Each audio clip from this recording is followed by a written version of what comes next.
episode. So I'm just going to go right into the dramatic part. We're a little bit... How long has it been since we recorded an episode? I was watching it. It was the Irish one. I think it was the last one we did. So it was definitely not a month ago. It was not a month ago. Have you ever been to Pensacola? There's Pensacola. It's in the Panhandle. I've been to Destin. Yeah, I think it's kind of near Destin. Yeah, I don't know. maybe. I kind of lose all perspective. All right. Near Pensacola, Florida, near the Pensacola, Florida Lighthouse, there is an island just off the shore called Santa Rosa Island. And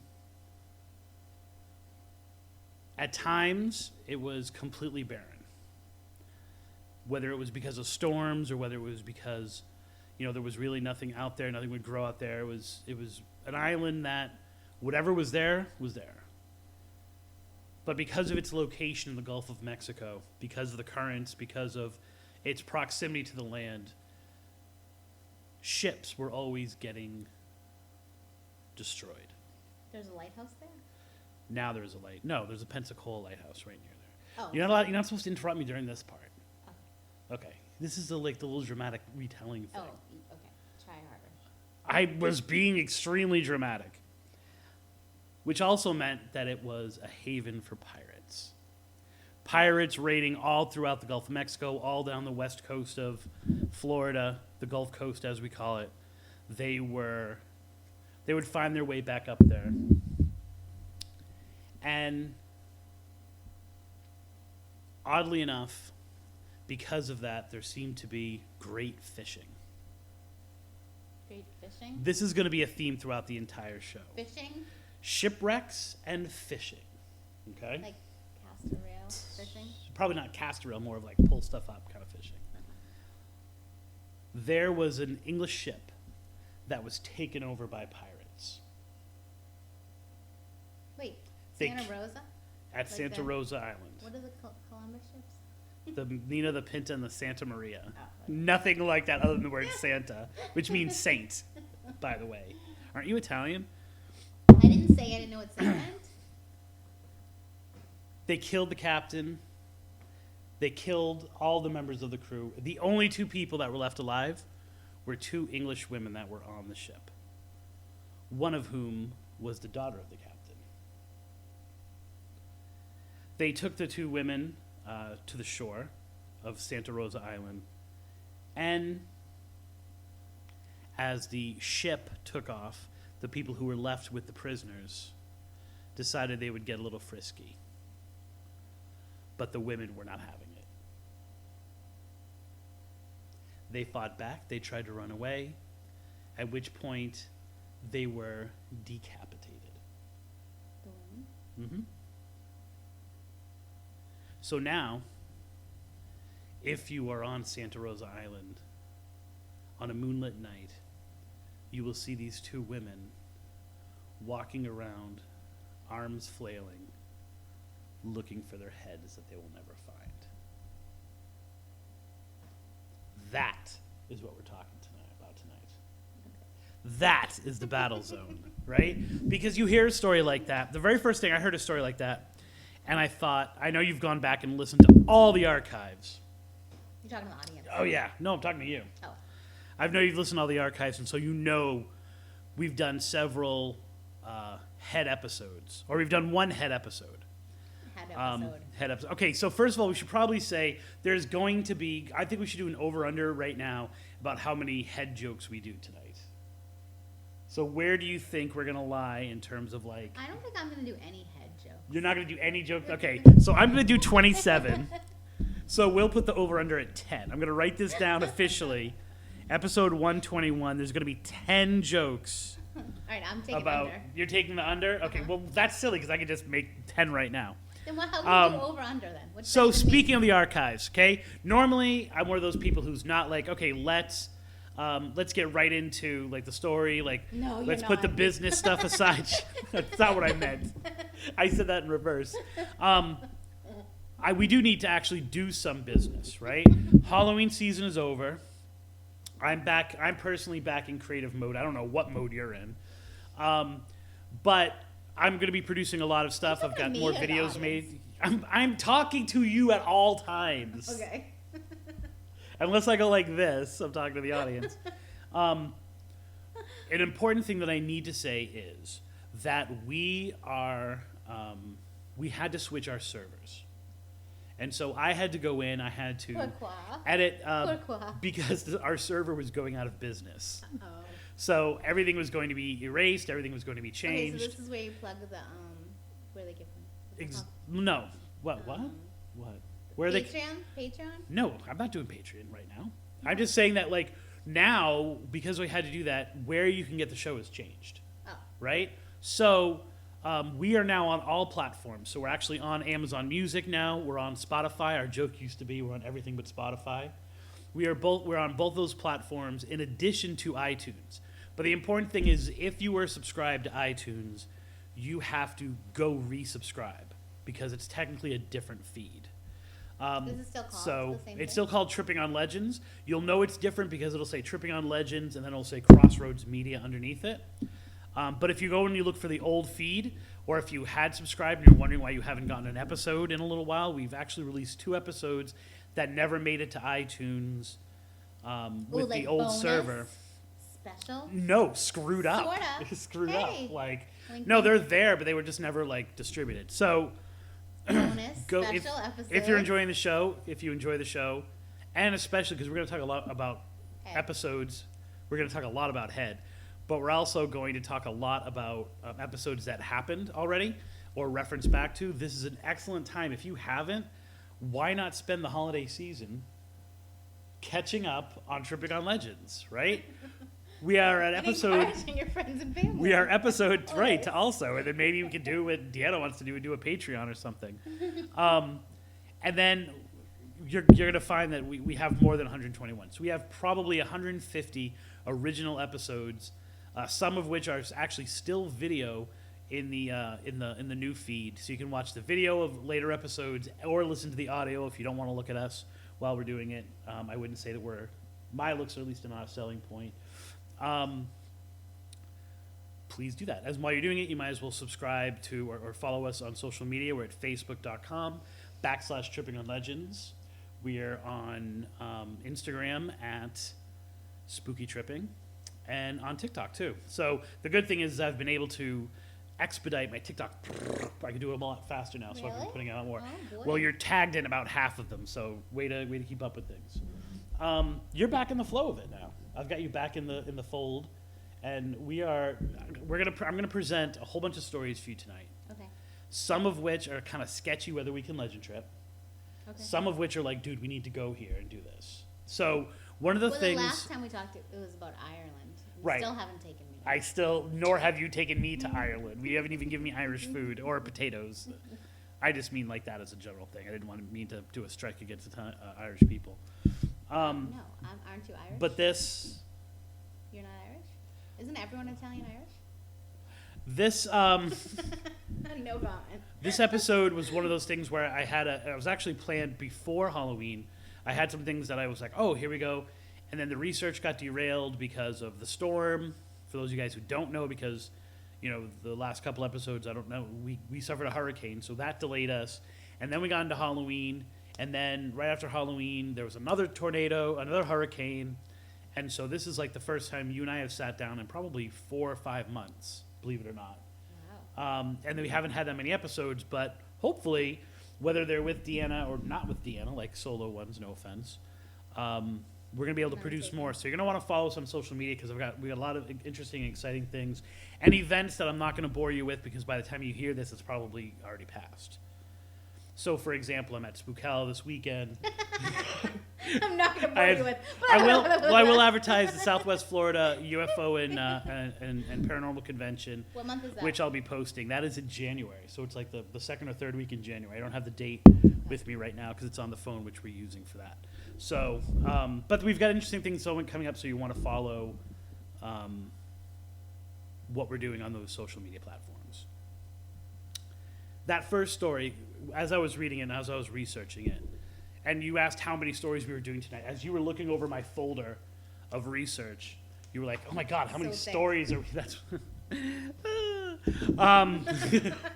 You were asking me like, oh well, hey, wait a minute, how many stories are we actually going over tonight? I can't believe this froze on me. And the question is, the answer is, A lot. I've got a whole bunch of stories that we're going to touch upon, but some of them are just for context, and some of them are kind of reaching back to old episodes. So as soon as I heard that story, you might remember this from having been just in, like hearing me talk way too many times, the Crying River, or the Singing River, the Manatee. Yeah. So do you remember the other story, like the not Native American story? Do you remember the pirate story about that? Do you want to share that? No, you're so good at it. Oh, thank you. So there's this singing that you hear in the Manatee River. It was one of the very first. I don't know how the episode. It's gonna be like episode 10 or something like that. And there's this very romantic story about these a Timakuan and a Calusa, and they fall in love, and they can't be together because This is when they do she's like gonna. the Olympics? No, that's not. That's Silver Springs. It's good that you remembered that though. They actually end up together in this one. No one dies except for her ancestors, who all killed themselves, and that's what the singing is. So it's a romantic story with a lot of with a genocide thrown in there for good measure, but the other part of it is a pirate, right? Okay. And the pirate kidnaps Carmela or something like that, and she is the daughter of a commodore in the Panhandle, right? And he kidnaps her, and he holds her. His name is the Butcher, I remember. He holds her in his cabin, right? And he strings all of the windows in the whole boat with like guitar string and harp string and stuff like that of all these things he's stolen, so that when the wind blows, it makes music. And he thinks that that's going to make her fall in love with him, because when you're holding a woman against her will, just show her your Spotify. Yeah, just that music gets you. It does. It's the music of the soul, which is why as soon as he goes away, just in this story, the person goes away. As soon as she goes away, she escapes from the cabin and blows up the whole ship.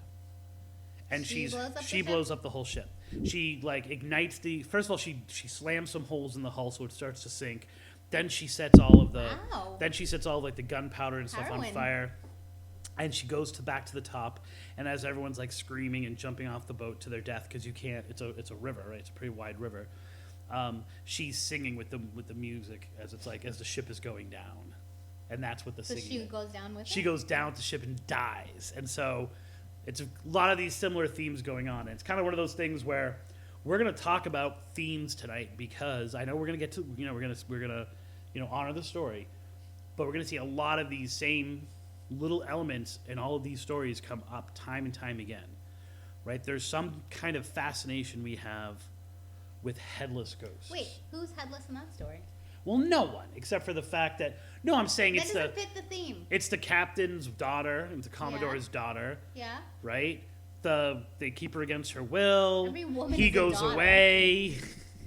It reminded me of the story Okay. enough to mention. Next. So, Stay on topic. You're hilarious. So a lot of these themes are seen throughout. So we're gonna, as we go through some of these stories, many of them we're gonna touch upon this idea of like torture and murder. Well, you said they're not all pirates, though. They're not, and it's funny because I was looking back and saying we haven't done a lot of pirate things at all. Like as far as I Because know. they're scared of boats. Okay, so if you don't know, I do have this fascination that I have a past life, and that past life are the things that I'm scared of. So I'm not scared of boats. I just have. You want to stay away from I don't them, mind. No, I don't mind being on a boat. Like I love boats. I've been fishing on a boat, and my ex-wife and we used to go on a boat, like with her father and stuff like that. Like I don't mind boats. I love the Key West Express. But legend trip boats. Right, there's something about mixing those two things, and I think it's death in boats. Okay. Because I believe that I used to be a fisherman. And you died on a boat. And I'm not sure I died on a boat, but I know I was a fisherman, and I know I died of a drug overdose. In Gloucester. I was gonna say Yes, that. in Gloucester. Because you remembered or because... I just came to me. Oh, just... Well, maybe because we're from Massachusetts. I probably... And I have said it before, No, I so I don't think know it's if because you... we're from Massachusetts And that's, you think of like fishermen, you think automatically of Gloucester? Yeah. I'm with you. Drug The perfect overdoses storm. a And little bit. well, right. I don't want this to be an episode about No, my I don't either. fears. Or drug overdoses. Or like, otherwise we'll take it to the couch and I'll lie down and you can analyze me. But yeah, when I went to Gloucester, I knew where every street was. Like I knew what was going to be around corners and stuff like that. I think this is true. And Gloucester is one of those I've never coastal been there towns. either. Oh, it's beautiful. It's one of those coastal towns that Can you the check- shipping industry went down. And when the shipping industry went down, all those people turned their boats into drug boats. Yeah. And so a lot of them ended up becoming addicts. And so there is an entire Will you section. legend trip Gloucester? I would. I have. I've loved to trip Gloucester. I already have. I mean, I wanna like go back in there. the day. There's an entire section of like a shanty town within Gloucester that are all the people who are still heroin addicts. Because heroin was the cheapest. It was the one that they were bringing in. And so I feel like when I watch a movie that has drug use, especially heroin, which I've never done, it looks Me either. familiar to me. Like it's like, yep, I know what that feels like. Like yep, I know it. And it's like I don't want to watch it. You know, like I can watch some pretty horrific things. When it comes to drug things, I can't watch. I gotta go. Nope, sorry, I'm done. Past So life. so that's what makes me feel like it's a Yeah. past life. So I do have an aversion to it, and it's interesting though that a lot of the pirate legends are not. I mean, I'm sure there's plenty of them that are like that, but they're the pirate legends that I always come across are always on the shore, right? They're always like having to do with the buried treasure, or like when they've come to shore and they've changed professions or Yeah, something all like that. those ones we did in like Lover's Key.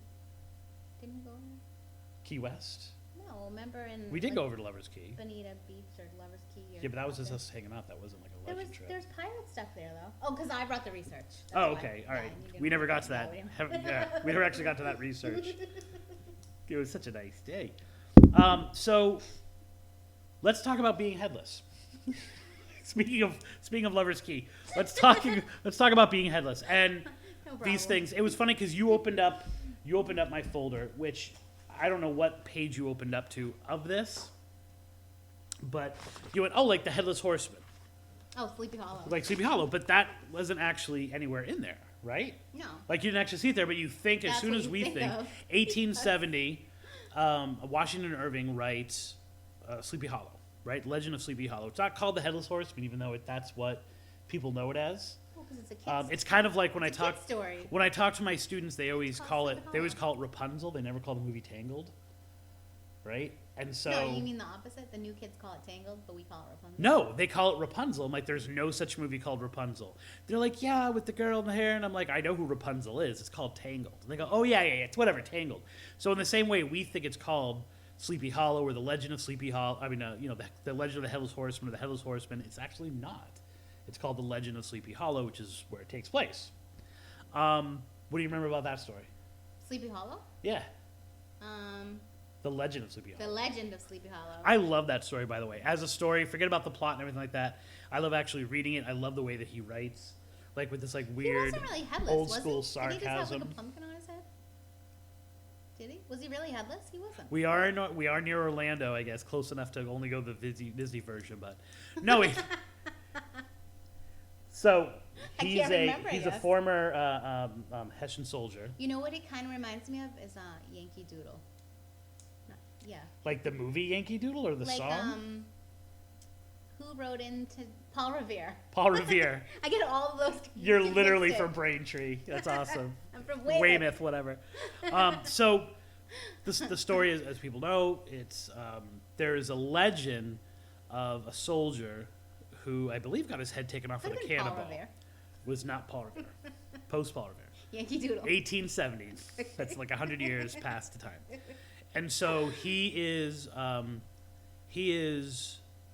soldier who gets his head blown off, I believe, like taken off with a cannonball, and he still roams the countryside, especially this one path of road leading to a bridge. Sending a message. In that story, and I'll talk a little bit about like what themes of headlessness are. Yeah, I mean, I think they're probably the themes that I'm going to talk about. Mm-hmm. It's widely considered, though, in the actual story, it's not anything supernatural that kills Ichabod Crane, but rather the guy who is his rival for the girl. And that he pretends Yep. to be the headless Yeah. horseman, which is why you Right. have the pumpkin Yes. instead of it Yes. and all that stuff like that. And trust me, Kind of like Tangled and when Rapunzel, we- because the real Rapunzel, the guy gets blinded by thorns, and in real Rapunzel, moral of the story, don't fall in love. but Tangled. And so, yes, That yeah. doesn't So happen. it kind of changed a little bit. And we're gonna put when we put this stuff out, we're totally gonna put the Brom Bones song in there. Wait, if I that he play has, it, like, will no, I yes. stop? Last time in that episode, you got like some of our stuff taken off.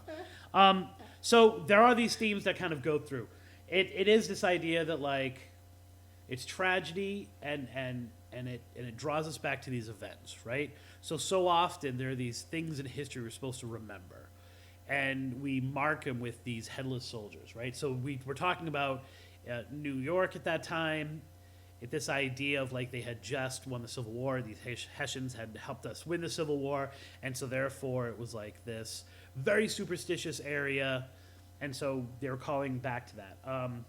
The people who, and we've talked about this before on the show, the people who are headless are incomplete, right? Mm-hmm. So there was this idea, especially around the Civil War, it really started to gain a strong hold of a perfect death, right? Okay. So if you imagine like a perfect death, you're with your family, you're able to give like that last piece of Right, you advice, just fall asleep. right? You're Surrounded surrounded by by loved them, ones. surrounded by them. Yeah. And we've talked about before that in the Civil War, it was common to have pictures or things that belonged to family members. And in the battlefield, when you were near death, if you had been wounded, even people on the other side would take things out of your pockets Right. and put them around you, so you were. But the big idea is like that was really the first war, so it became an extension of this idea. You don't have a part of your body. How can you possibly find peace in your soul if you had an arm amputated and that arm is somewhere else, right? Or you had a leg amputated. Like there would be something that would continue to draw you back. And of course, what more vital part of you In your head. than your head, right? So, and this is also like an insult to death, right? Your head is where you think, it's where your soul is, or like the essence of who you are comes from your brain, Yeah, right? it's Like how your you thought get process. identified. That's how you love. That's how you hate. See the All that world. stuff. How you literally Yeah. and figuratively see the world, like through that part of your body. You can survive without an arm, but you can't survive without a head. There you go, right? And that's going to come in later when we talk about some of these other things. So you have these stories that come up, and they come up in all these different cultures, right? So they come up in Greek culture, they come up in Irish culture, especially. I'm going to talk a little bit about, and they all kind of point to the same thing, right? These same kind of ideas run through it. The first is revenge. Revenge for losing your head and punishing those who have taken your head. Okay. Okay? I'm not sure if you've ever taken head, but someone is after you because of it. Taken. And it hails Given? death or the coming of soul. So a lot of these stories, seeing a headless horseman or seeing someone without a head. So maybe this will actually change your opinion on whether we should go on some of these legend trips. When you see them, you're going to die. If you see Right? a headless horseman, you're gonna Yes, die. especially if they're with a horse. If you see them, it oftentimes, especially if they have a carriage with them, like they're in a Like carriage, it's the Grim Reaper. it's not coming to take you, it's coming to tell you you're about to die. Yeah, because like I said, So- it's a message. Yeah, it's a message They're like delivering from, a message. and the other thing is this And who idea. says you're gonna die though? That's just a thing, like a common knowledge. Yeah. Yeah. It's like, like for example, they say if you see your doppelganger, that's a sign that you're going to die. Like you're seeing some No, I've kind of never like heard that. hiccup. You're seeing some In the kind of Matrix? hiccup in the Matrix. Yeah, literally. I mean, that's how we would phrase it now. Before it'd be like, oh my God, there's a time loop or something like that.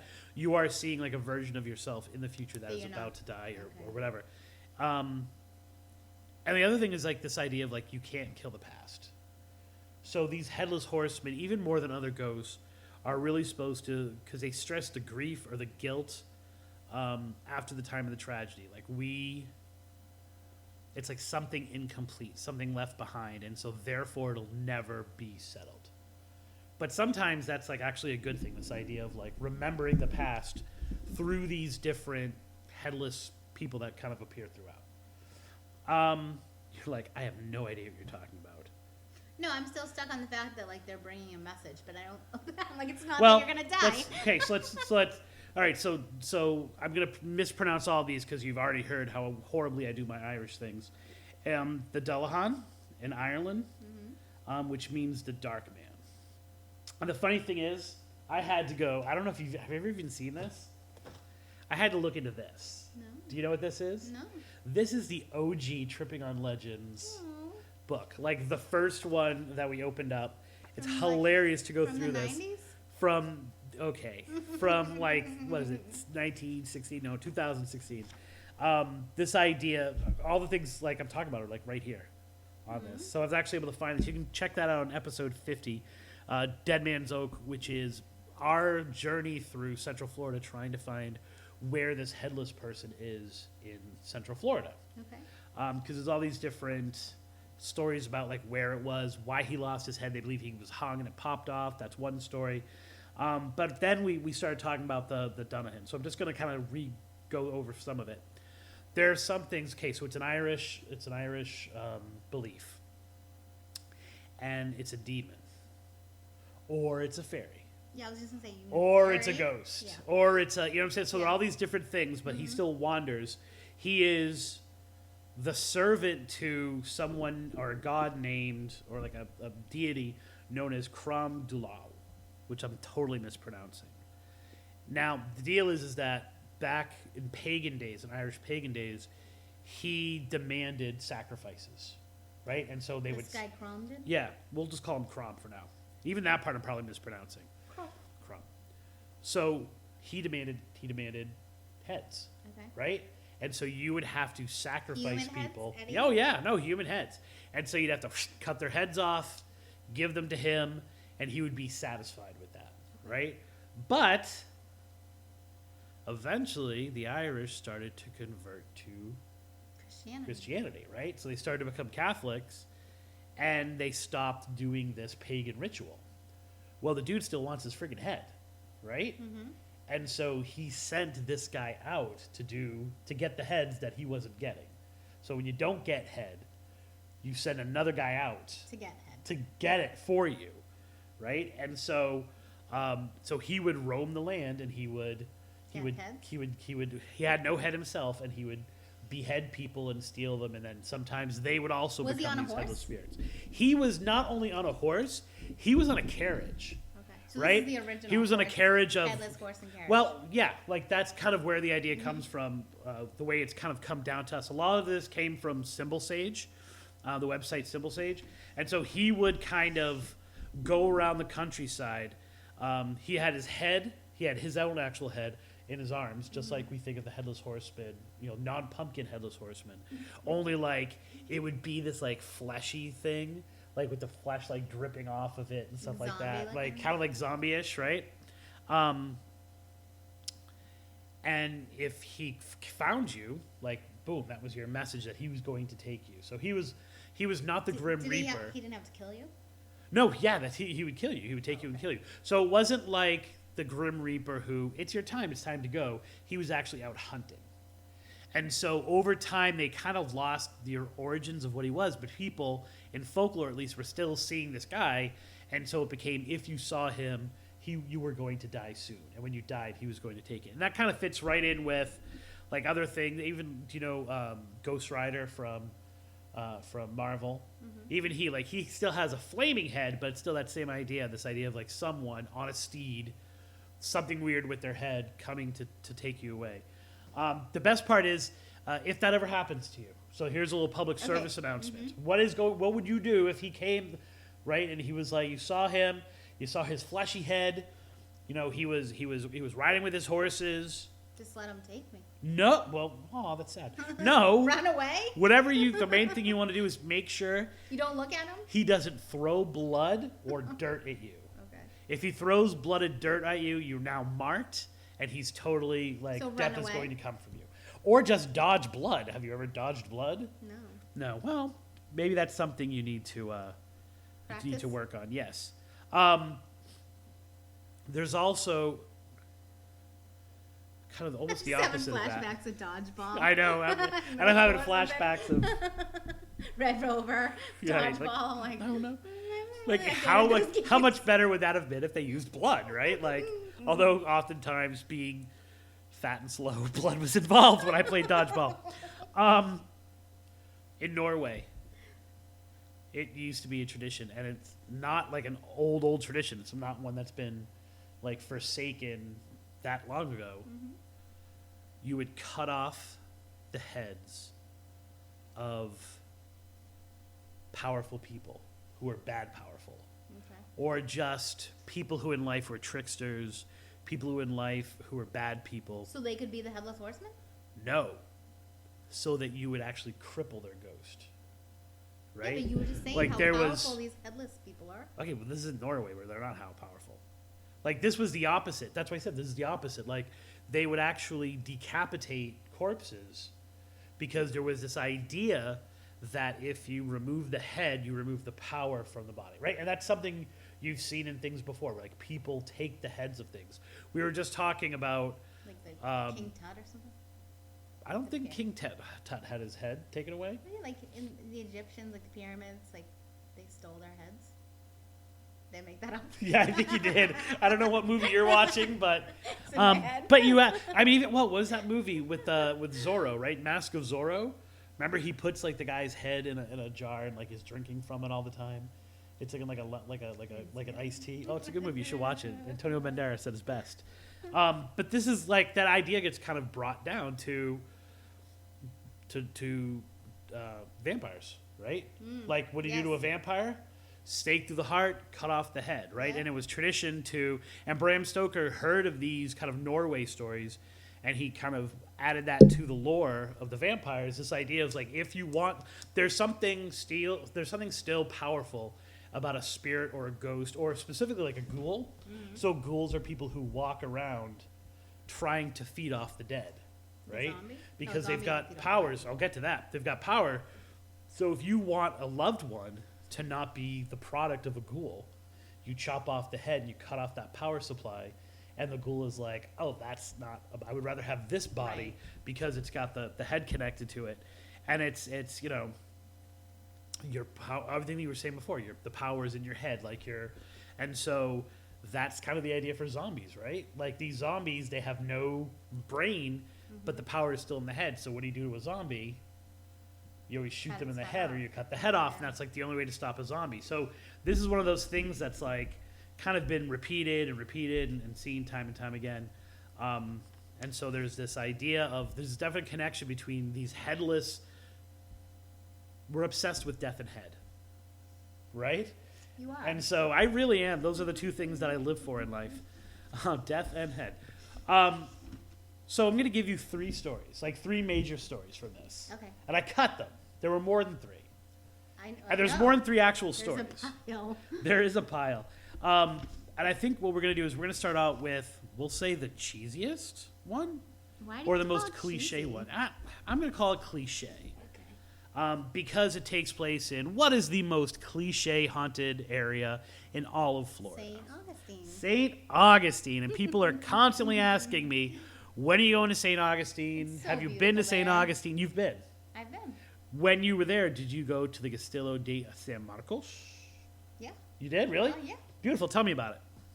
It's just like a fort with stories. A fort? Just kind of like a fort with story. I'm so glad you bring your vast knowledge to the show again. Yeah, so a lot of the stuff that we're getting here, I got from Ghost City Tours and also from Mark Muncie's book, Freaky Florida, as well as like a whole bunch of I didn't other really feel resources that are anything out there, there. though.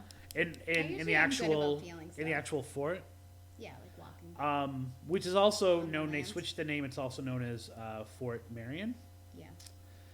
So There's, can like, we a say whole, like, Fort Marion walkway. because it's Yeah. easier for me to pronounce There's a Marion whole than. walkway on the water and sports, and you can hear stories. Did you hear the stories of the headless man who was there? I don't think so. I heard So- a lot of stories about kids. Oh, the You kids always on wanna the tell me a story about the kids on the that we talked about in an earlier episode. I think so. The kids that are on the near the lighthouse. Yes. So this is the fort. I I don't remember know the this one. proximity of these things, so people have to correct me on that, or even you if you remember. Let's talk about good old Black Drink Singer. Okay. Have you ever heard of Black Drink Singer? This is a name of a person? Yeah, sure. You might know him by a different name. His name is Osceola. Yeah, they do talk a lot about which Osceola up there. which means They Black totally Drink do. Singer. Yes. So we've covered Osceola a lot because They talk about it a lot. he's really the spark of the Second Seminole War, right? So He Osceola has a was lot to do with stuff in Florida. he has a lot to do with stuff in Florida. It's a Yeah. huge part of our history. He was the strongest voice against the movement of the Seminoles out of Florida, right? Mm-hmm. He was he was one of the ones who was really strong with the Seminoles who signed the Paine Treaty are not representative of all of us, right? He is the one who conducted the raid on Fort King, where he killed Wiley Thompson while he was out having a cigarette, which more than the Dade Massacre really kind of launched the Second Seminole War. He's a big guy in the history a lot of, is named of after it. him. A lot. A I mean, lot. we have Osceola County, right? Like there's an entire lot, county yeah. that's named after him. Streets and schools. Streets and schools, and you know, a style of bubblegum. So the fort itself was built in 1672, right? So it's like the oldest fort in the country. It's built out of that shell, kind of like half shell, half cement stuff, which is what I always mispronounce that word. What's that word? Coquina. And Do you so have it written down? yeah, it's right there. I just can't pronounce it still. Yeah, you said you And were right. so According to the kindergarten teacher. which Coquina. is known throughout a whole bunch of different things to trap spirits, right? So it's known to be this highly charged spiritual. Because it's from the sea? I think just because of the actual chemical compound. I don't think there's like a mythical reason. Just like quartz is good, used to be good in watches and stuff like that. Yeah. Like this just happens to have this history of being able to conduct spiritual energy somehow. Goes back and forth, different hands, Spanish, American, then it goes to the Confederates for a while, then the Union takes it over again. So it You kind of talking about has the fort? the fort itself. So it has this history of a lot of violence going on there, a lot of fighting going on, and then of course it was used as a prison, right? Oddly enough, one of the things that it was used for was like the first stop or the last stop on a version of the Underground Railroad. So before Why would it be the first or the last? I'm glad you stop? asked, because before Florida was part of the United States, Mhm. Florida was someplace you could escape to as a slave. Oh. And so the fort was actually used for that purpose. Osceola was captured during the Seminole Wars, and he was brought to the fort as a prisoner. Okay. And he was really sick at the time, right? Like he had malaria, he had all these other things going on. Yes, exactly, stone tape theory. But he was a superstar when he got there. Like everyone wanted to see him. Because he was so sick, he became friends with this guy who, excuse me, named Dr. Whedon, who was a doctor at the fort. Excuse me, cough button.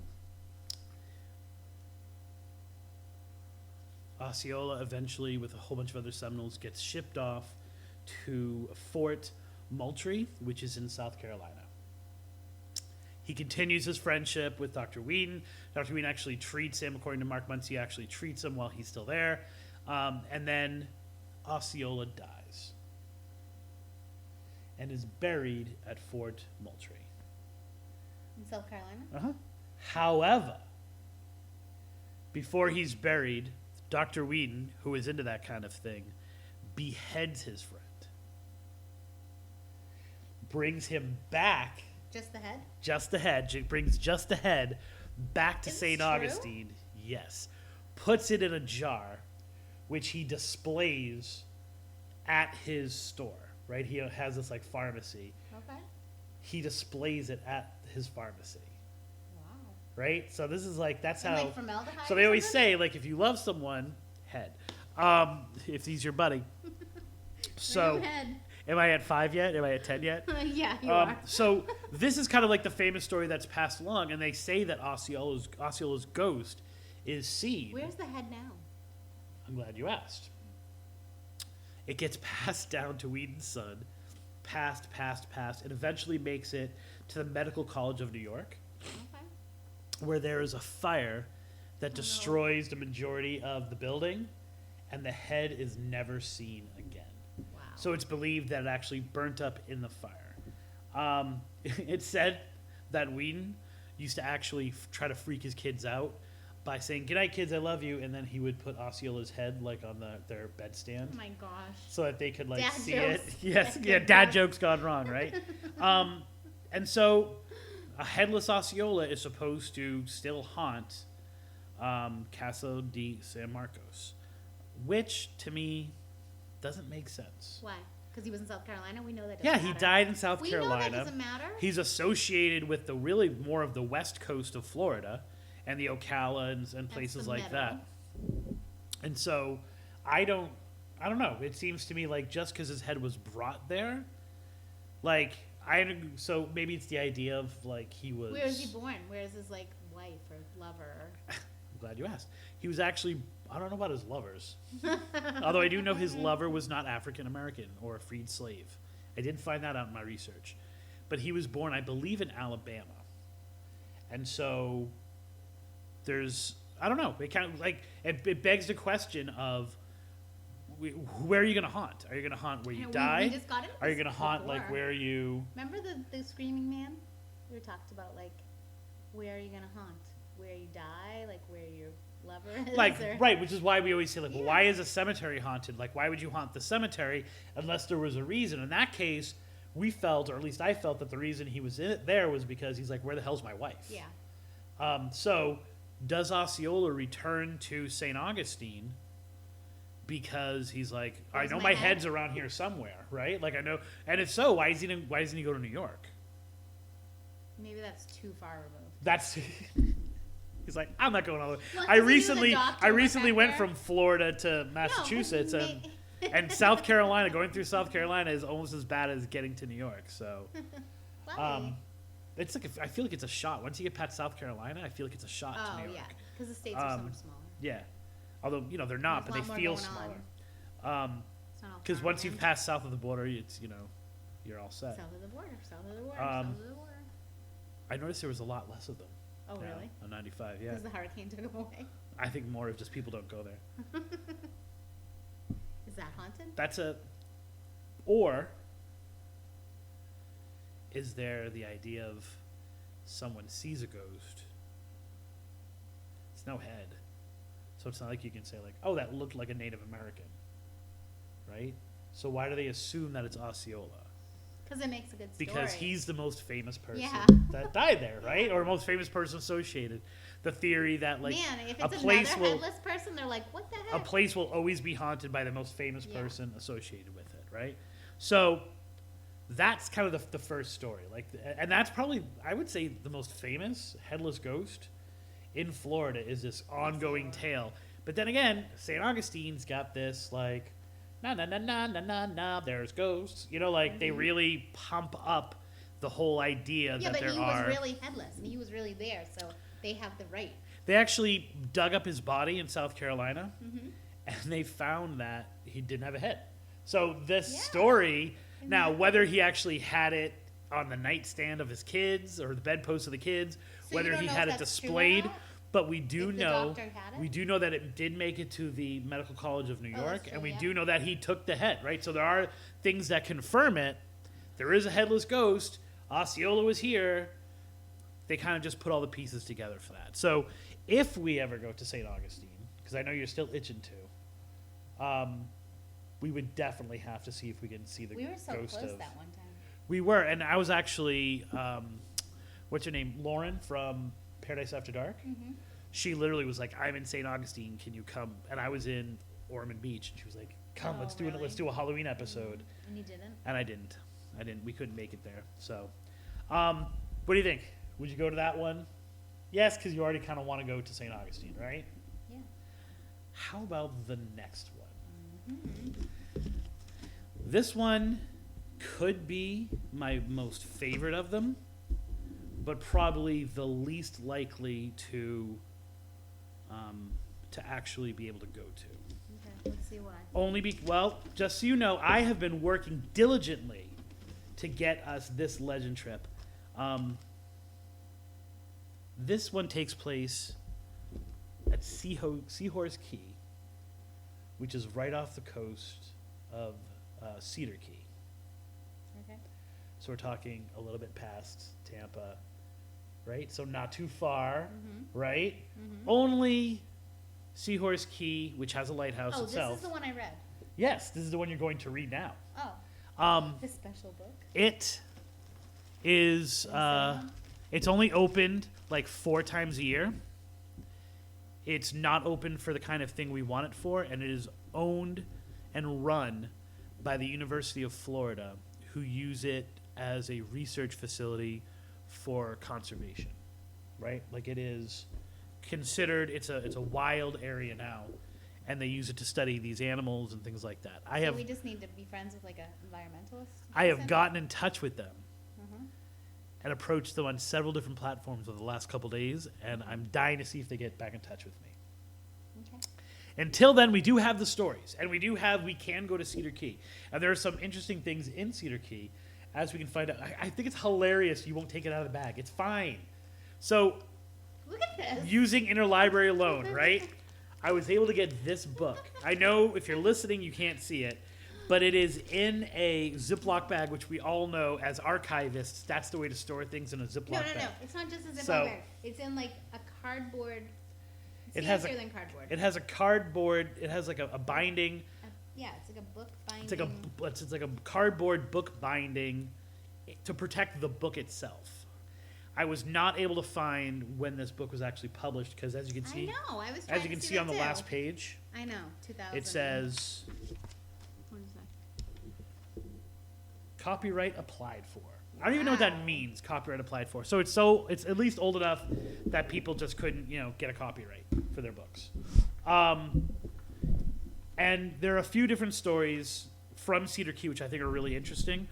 One of them involves a widow's walk, and we love our widow's We walk. love Widow's Walks. This is the story of Beatrice Beasley and her husband Amos, and she was not an islander, right? So Cedar Key itself is not an island. It is like on the coast, but it still has like the mindset of an islander, like because she was not born like What's a in the key? town. What is the definition of a key? Don't ask me that. You should know that It's better than I do. It's a little island. I thought. Is it? I don't know. Because when you look at it on the map, What's the definition of a Cedar key? Key. I thought it yes. was like a group of islands. So this is why Cedar call Key. it not an This is island? Cedar Key right here. The land is Cedar Key. Oh, where the binding is? Right, where the binding is. It's like this. Let's take this beautiful book and I right over the know, nice right where map they right made. where They're putting point it. to So he, who is considered an absolutely daring person, right? He was a fisherman, and he went out to fish. And the day he went out to fish, like all these people went out, and there a hurricane hit. And so all the fishermen ended up kind of having this, like they stayed. I think they got to like one of the other islands, one of these other islands of the Keys, and he never made it to that, and he never made it home. Okay. And so she spent the entire hurricane on her widow's walk, gripped against it. Like she refused to go in no matter how high the gusts of wind got. And she was just praying and praying and crying, and she was wailing. And the people in town said she actually sounded like a banshee. Like that's how loud and how kind of crazed it was and wild it was. Everyone else came back. He never came back. And she kind of went a little crazy after that. And she became much more of a recluse. She stayed in the house. But more importantly, whenever there was a hurricane, the people in town knew it because she would like sense it. And she would start walking Wailing? her widow's walk and wailing and crying. And so people all around the town could hear her screaming like a banshee, is the expression that they use time and time again. and they knew that a storm was coming. So it said that to this day on Cedar Key, people know whether a storm is going to be really bad because before the storm comes, they'll actually hear Beatrice, even though they can't see her, from that house still, they'll hear this screaming and they'll know that a really bad storm is coming. To this day? To this day. So if we could find that house, that would be really cool. I wasn't able to find where it actually is, but I kind of feel like if we went to Cedar Key, we could ask around and we could actually get some more information on it. And we could also, maybe from the coast, get a little glimpse of another headless pirate. This time, the pirate is headless. So, introduce the book so that people can kind of see, like, I got it from Interlibrary Loan, but it's called Cedar Key Legends, Volume 1. I haven't been able to find if there's a Volume 2 or anything like that. Why would they call it a Volume 1? Well, if you were going to have a Volume 2, you should probably have a volume. If you have a Volume 1, chances are you're going to have a Volume 2. Right, because otherwise Yeah, you wouldn't call and it it's only like Volume 5 pages. 1. Did you ask the library if they had more volumes? I would not ask the librarian that. I've done the research myself, and I haven't been able to find the other volumes. But you got it from the library. I got it from Interlibrary Loan, Oh. and that was hard enough. It's a long story. I'll tell you about it off. Okay, boring. Yeah, it is boring. By Let me tell you a library story. That'll be interesting. I like library stories. I'm with you. By Sally Tileston and Dottie Comfort. And it's from the USF library. Yes, which is why I'm wearing the hat tonight, like in honor of the story. Oh, okay. All right, I'm going to focus this on you a There's little bit 5 more. legends. Would you want me to read one of these? Yeah, I want you to read the Headless Headless Horseman Man. of Yeah. Seahorse Key. Or the Headless Man of Seahorse Key.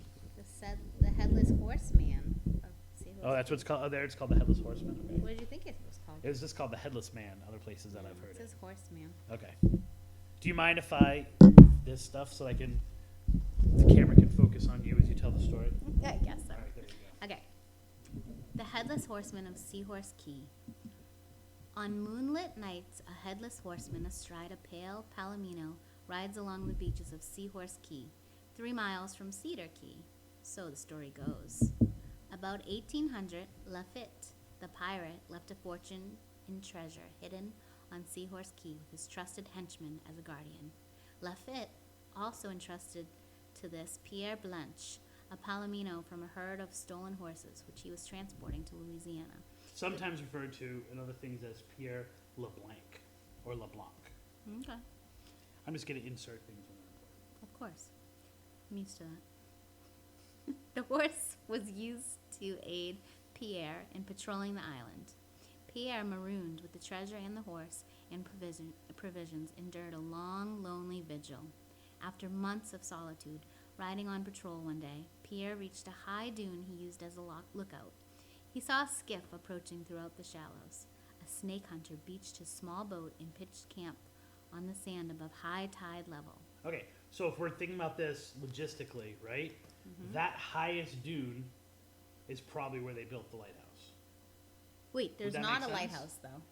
There's a lighthouse now there. But not during But the not story. during here. Yeah. So you would think if that's the highest point, the dune, that's probably where they put the lighthouse. I don't know, is that sturdy?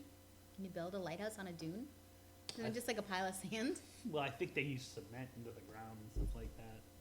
But I would bet that it's the highest point part that I'm focusing on. Okay, sure. You would put... Continue. His intent was to search the island for rattlers and moccasins, for the skins of which he could get a high price at that time. I don't think of Florida as a big moccasin place, do you? Water moccasin? Yeah. Yeah. All right, I'm just saying I don't think of it. Yeah. I'm not saying it's not, I'm just saying I don't think of No, it. I remember people always talking about, like, be careful of the water moccasins. Oh, really? Yeah, they must Okay. be huge in Naples. those I don't snakes? know. Yeah. Water Oh, moccasins? those red snakes? Are those water moccasins? The red snakes? I don't know if they're red or not. All right, continue. They live in the So- water, though. Eventually, the two men became acquainted, 8 meals together. The hunter Leon grew more and more curious about why Pierre and the beautiful horse were marooned on an isolated island like Seahorse Key.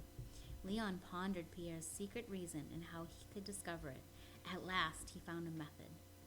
After a supper shared on the beach, After supper shared on the beach over a campfire, Leon casually mentioned a jug of corn liquor he'd like to share. Pierre was delighted. There had been months during which he had not had a drink. Florida loves its moonshine. it would be a great treat. He said as much. As they drank, Pierre, having accepted twice as many drinks as the cagey hunter himself consumed, became more and more expansive. Finally, he disclosed the whole story of his reason for being on the island. The treasure, the horse, the expected return of Lafitte were no longer secrets. Nothing? You don't have anything to interject? No, that's good. You're doing a good job. Nice job. After that evening, Leon watched in secret every movement of the pirate. One day, by stealthily tracking Pierre, the hunter discovered where the treasure was hidden under a palmetto bush on a high dune. Is this the same high dune, or is it a different high dune? Same high dune, I would imagine. He watched while Pierre opened the chest, checked over and fondled the sparkling jewels and golden coins. The pirate finally closed and hid the chest. That's not a head joke. No, just fondling the jewels. At first light next day, Leon arose, fully dressed, from his bedroll. To him, this was no day for wasting time. He had work to do. First, he scouted Pierre's small camp. No signs of awakening were visible. Even the Palomina seemed half asleep as it nibbled on a patch of grass. This is a horse. Palomina is a horse. Palomina is a horse. Okay. The hunter ran in a beeline toward the hidden treasure.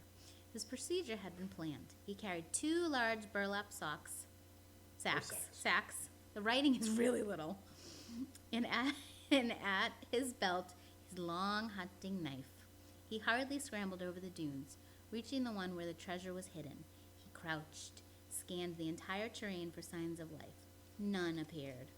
Winds had drifted sand over the treasure chest.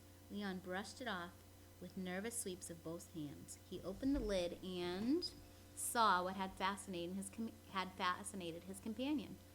There glittered the jewels and the coins from many pirate raids. Where should he start? He had only the 2 bags with him, and what they held was all he could carry.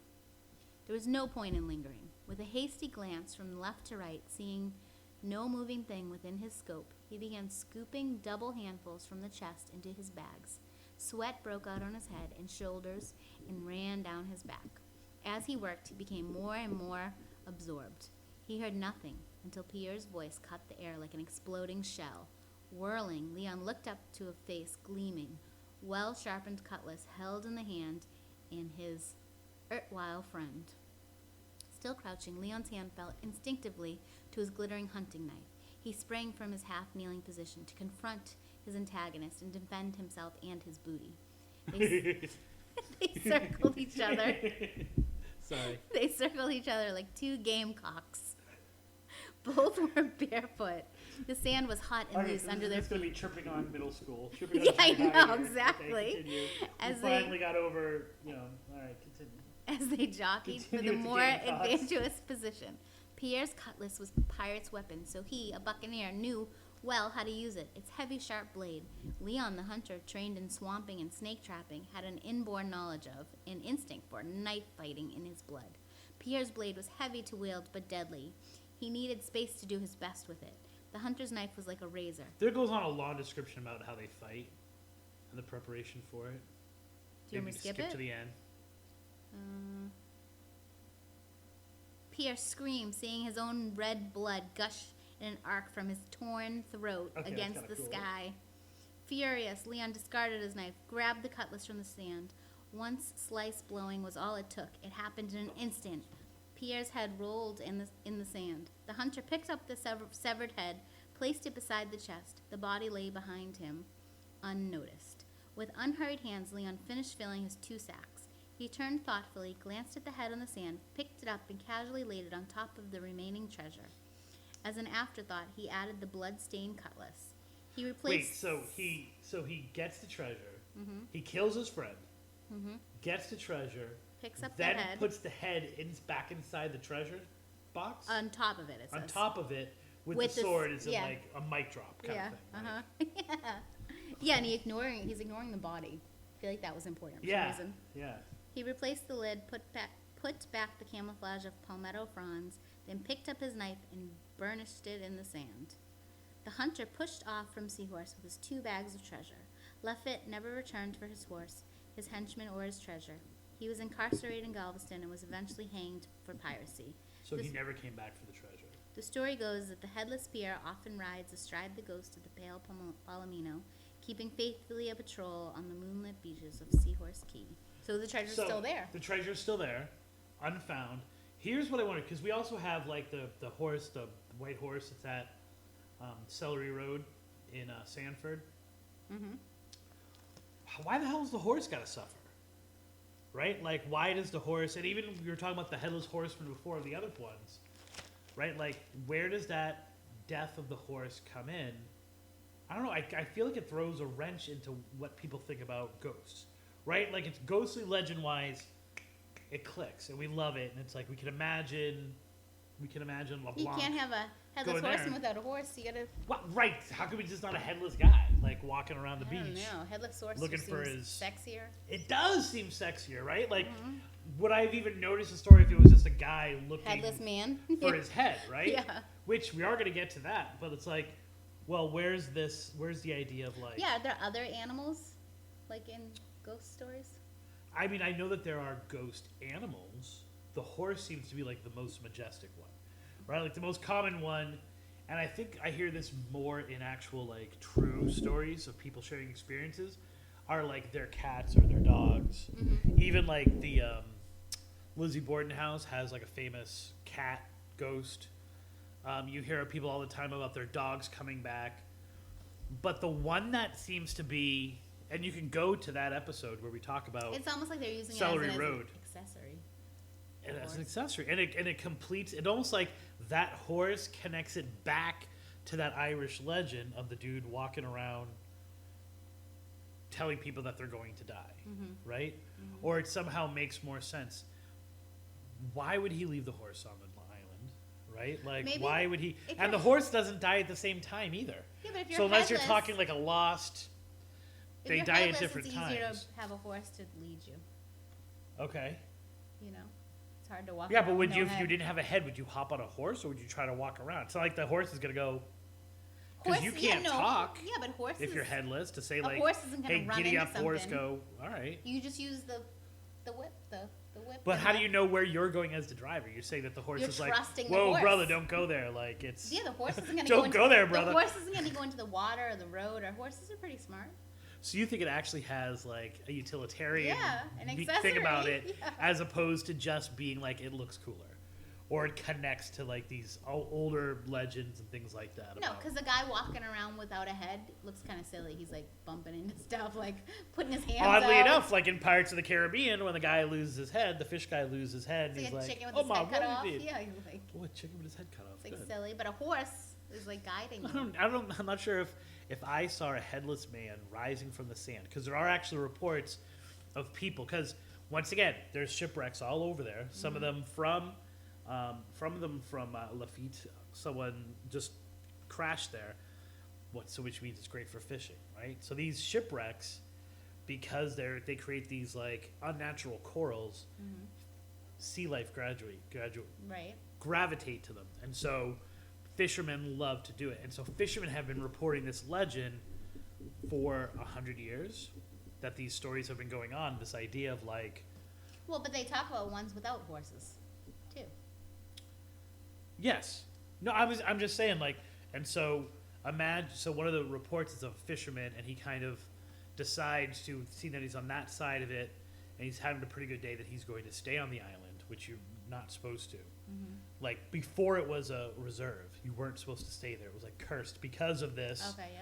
treasure that's there that has some kind of curse on it.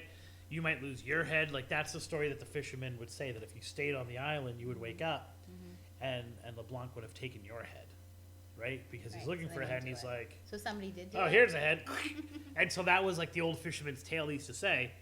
And so one night, this guy tells this story. This is on Backpackerverse, so take it for that.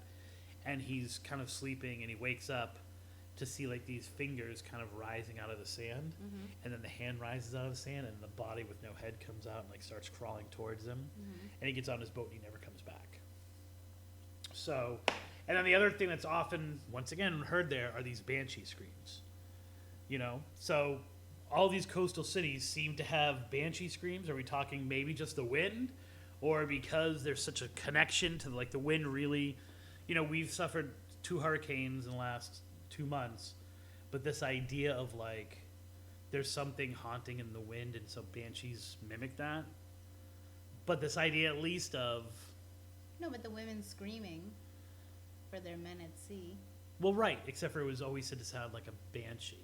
And then we've already had one story where they talked about the banshee, and here's another one where it's like a banshee scream is supposed to accompany this guy riding back and forth, which is lure me in, like kill me, like I want to die, or I want you to die. Come to me, come to me. That's what banshees represent.